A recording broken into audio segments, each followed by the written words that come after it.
Bienvenidos, queridos oyentes, a otro escalofriante episodio de Memorias de la Noche, el podcast donde revivimos las historias que nos contaban nuestros abuelos y bisabuelos, aquellas leyendas que se susurran alrededor de una fogata y los relatos de terror que nos erizan la piel. Esta noche, les traigo una historia que desafía toda lógica y razón, la maldición del Rancho El Bajío. La maldición del Rancho El Bajío. Era el año 1913, en los albores de la Revolución Mexicana. La vida en el Rancho El Bajío, situado en Cedros, municipio de Mazapil, estado de Zacatecas, transcurría entre los vaivenes de la crianza de ganado y la agricultura.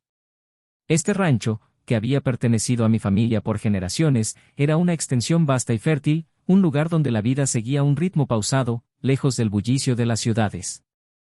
Sin embargo, lo que sucedió en aquellos tiempos dejó una marca indeleble en la memoria de mi familia. Mi abuela, entonces una niña de apenas 12 o 14 años, vivía en el rancho con su padre, mi bisabuelo, y su madrastra. La madrastra, una mujer que había llegado al hogar como un rayo de esperanza para una familia que había conocido el dolor de la pérdida, pronto se convertiría en el epicentro de una pesadilla que desafiaría toda lógica y razón. Todo comenzó de manera sutil.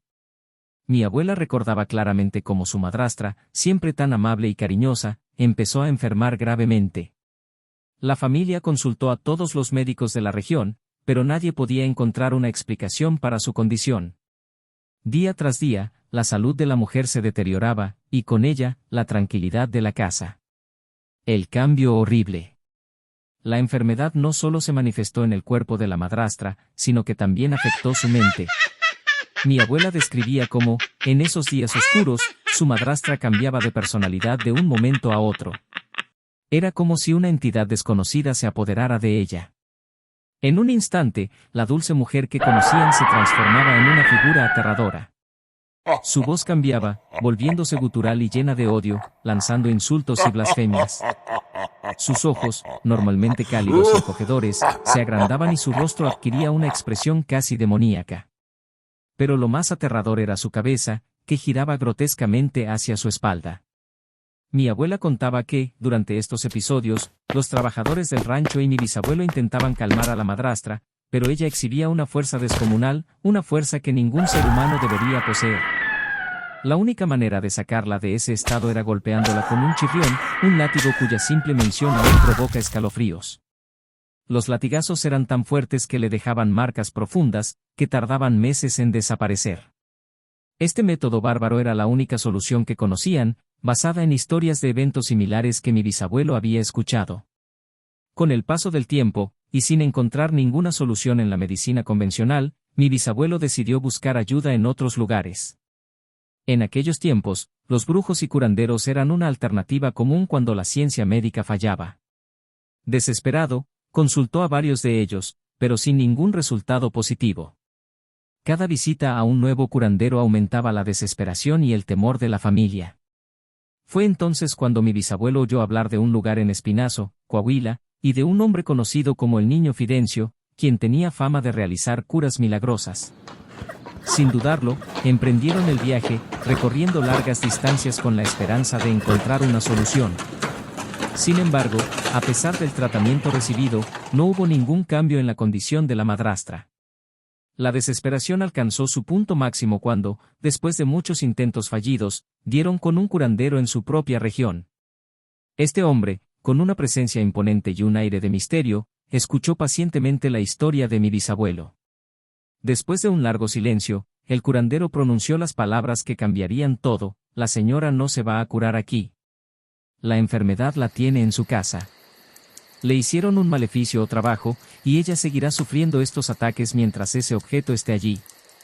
Mi bisabuelo, con una mezcla de incredulidad y desesperación, preguntó qué podían hacer para deshacerse de esa maldición.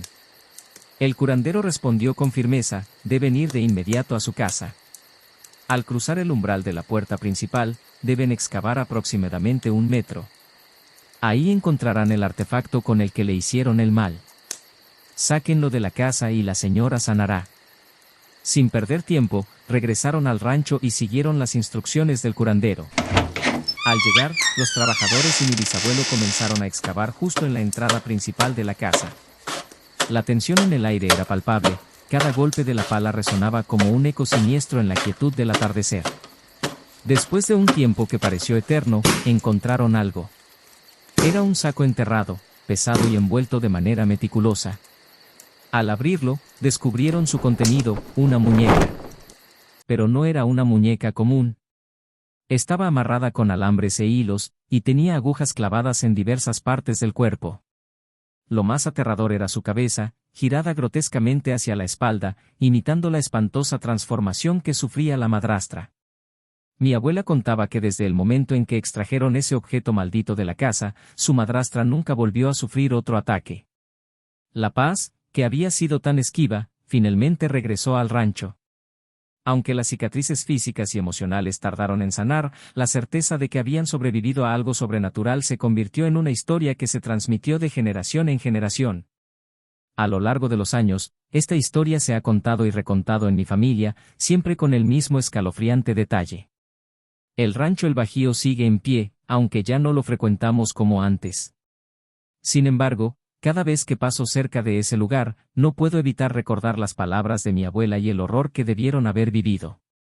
Esta es una historia que nos recuerda que, aunque vivamos en un mundo regido por la lógica y la razón, hay fuerzas desconocidas que desafían nuestra comprensión.